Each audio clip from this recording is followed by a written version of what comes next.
I just finished watching The Shining in a movie theater. Yup, in China. Here's Johnny.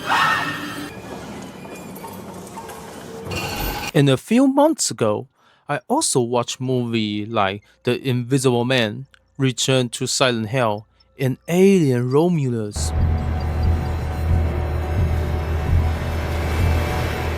Films that clearly go beyond a typical PG-13 level. Wait, and movies with intense content usually not allowed in Chinese cinemas?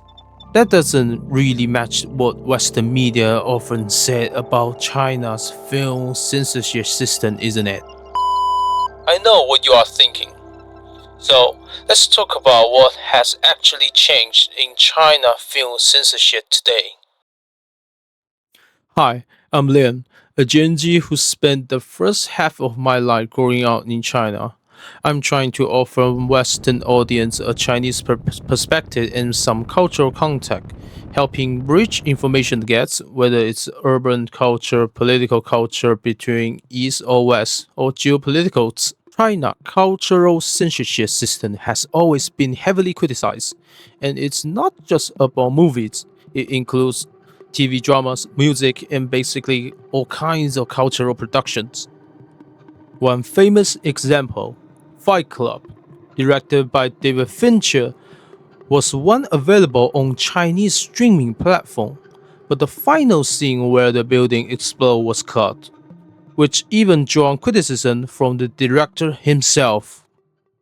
But I have to here because China has released a different ending for the film where, spoiler alert in case you intend to see the Chinese version, instead of fireworks and taking down consumerism, you see only this caption explaining how police saved the day, captured the criminals, and sent Tyler Durden to the insane asylum. So yeah, the Chinese authorities generally don't like things about individual blowing out buildings or challenging the system. Another case is Transformer 2. At the beginning of the movie, there's a big battle in Shanghai. Michael Bay even filmed aerial shots of famous landmarks like the Oriental Pearl Tower. But when the film was released in mainland China, all the recognizable Shanghai landmarks were completely removed. Fans might not care too much, but viewers who haven't seen the original probably wonder, wait, which Chinese city is this supposed to be? Then there's a Man in the Black 3, Will Smith. My name out your fucking mouth! The mainland Chinese version was cut by nearly 13 minutes. All the Chinese villains disappeared. People who saw early scenes noticed that the opening Chinese restaurant scene was strongly edited. For example, a moment where a Chinese owner alien identity is revealed was removed, supposedly because it could be seen as insulting. Django Unchained was even more dramatic. On premiere day, some audience had just watched 1 minute before being asked to leave the theater. A month later, it was re-released, this time with about 4 minutes removed, including nudity, bloody shootings, and dog attack scenes. Come on. 烦死了！ Cloud Atlas had one of the longest cuts in recent years, 38 minutes gone. The mainland version was basically a different movie, even with altered timeline. The editor explained, I follow Chinese storytelling logic and audience understanding. I removed the boring parts and rearranged dialogue and the scenes. Stop it. Get some help. American Hustle lost 35 minutes. Okay. Of course. Skyfall lost nearly 40 minutes, including violence scenes in China, reference to underage prostitution and political dialogue. Okay. Mission Impossible 3 almost didn't get released for allegedly smuggling Shanghai, and things like residents playing mahjong and hang out laundry were tremendous. The most extreme example might be the Black Book, directed by Paul Verhoeven, cut by about 58 minutes. It was even marked as the Dutch version of the Lust Caution and still holds the record of the longest cut among import films in China. Personally, the most absurd moment I remember, one that still makes me laugh years later, was the final scene of the Logan, where the villain's head got blown out. Honestly, what was the point of the cutting things like this? You can really see how, regulators sometimes just take a blunt, one-size-fits-all approach. And China still doesn't have a proper film rating system. In my opinion, a rating system is one of the greatest inventions ever. It lets audience know what they are about to watch and make their own choices. But now, things seems to be changing. You can actually watch uncut films on the big screen in China. Why? Why would the government suddenly allow more Hollywood imports, even violent ones like Alien?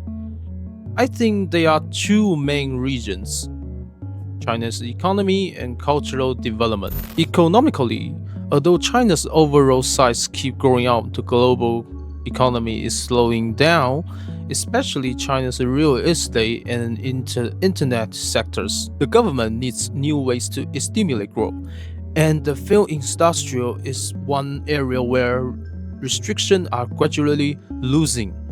At the same time, China's domestic film industry still struggles to compete with Hollywood. For years, government focus has been tech rather than culture, so cultural industry lagged behind. Though recently, there have been some strong local hits like The Wandering Earth and Noja. To be honest, a few years ago, many domestic films were just terrible. The kind where even the poster makes you don't want to click. Meanwhile, South Korea might be smaller economically, but its mature rating system lets creators push boundaries, resulting in wave after wave of the high-quality films. Another factor is the cultural timing. When I was writing this video, it was Chinese New Year. You could still buy movie tickets, but anything not festival or family-friendly was quietly removed. You could also see that as a form of protecting traditional culture. For years, China's film industry has relied heavily on patriotic historical themes, anti-Japanese war stories, resistance against Western powers, and so on.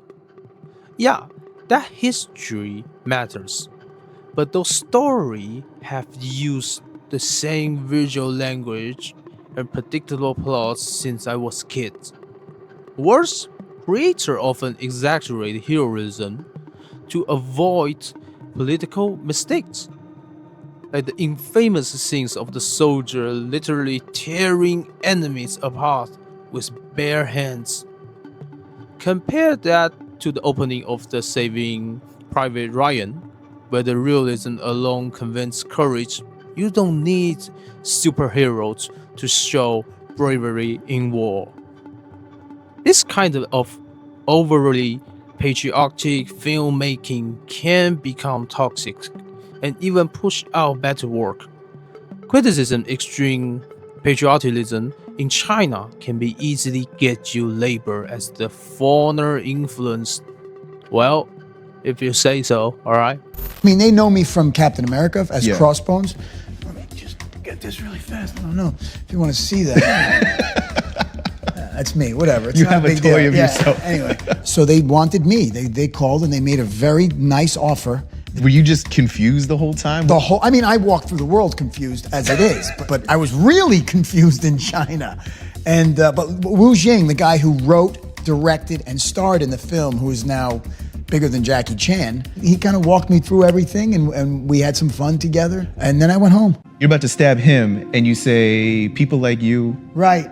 People like you will always be inferior to people like me. You know that's not what it says in Chinese, right? No. So what it says in the subtitles is in this world, there are the weak and the strong, and your race will always be the weak. Right.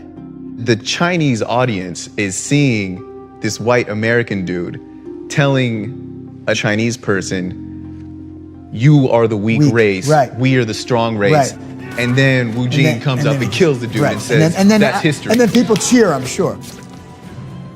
Talk about registering with the zeitgeist in China. I mean, this guy, like, I was laughing at a lot of things he was doing. I said, this movie's ridiculous. Some of this is ridiculous. You're thinking like an American. I'm thinking, this will never translate, it'll never work, it's just made $900 million. It is interesting. We don't think of Rambo as a propaganda movie. It's exactly what it is. It's like the great Americans always there to save the world from disaster. Those are propaganda movies. They're fun, they're good, I mean, you know, but that's propaganda. And now you are that evil dude. I'm Big Daddy, man. But this is changing, especially with Gen Z. Young people are rejecting ground narratives and wanted independent voices and critical thinking, just like what I'm doing now. A recent example, state media released a promotional video about food delivery drivers. Instead of sympathy, it got heavily criticized for romanticizing suffering. Being a delivery driver in China is extremely hard labor, yet the video prized the beautiful scenario along the way. People respond brutally. If such an authoritative platform can beautify the suffering of the lower class, it shows a real disconnect between elites and ordinary people. The video was quickly deleted, which shows the ordinary people in China are no longer easily convinced by grand narrative or collectivist slogan. Honestly, that's a good sign. It means people are waking up and not being completely controlled by massive propaganda machines. Maybe this is a kind of unique Chinese dark humor. Thanks for watching. I only started this channel about a month ago. If you are interested in Chinese culture and perspective you usually don't see in Western media, feel free to subscribe or leave a comment. What do you think about China film's censorship system? Next episode, I will talk about why you shouldn't romanticize China.